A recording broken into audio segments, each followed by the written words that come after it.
আসসালামু আলাইকুম। সবাইকে আজকে আমি বলবো ইরান তার সব মিসাইল একসাথে ইসরায়েলের ওপরে ছুড়ে মারে। প্রথমে ইরান তার সব মিসাইল ছুড়ে মারলো। মারার ফলে কাতার, কুয়েত, সৌদি আরবে থাকা আমেরিকার সামরিক ঘাঁটিগুলার যেগুলো রাডার আছে সেগুলোতে প্রথমে আঘাত হানবে, 20% ভেঙে দেবে। তাহলে 3000 মোট মিসাইল আছে। এই মিসাইলের মধ্যে থাকবে আর 2700 মিসাইল। এই 2700 মিসাইল একবার ইসরায়েলের আকাশে যাবে। ইসরায়েলের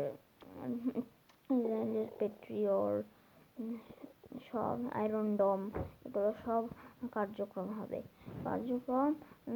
তাও অনেক 700-800 থাকবে। এই 700-800 মিসাইল আছড়ে পড়বে ইসরায়েলের উপর।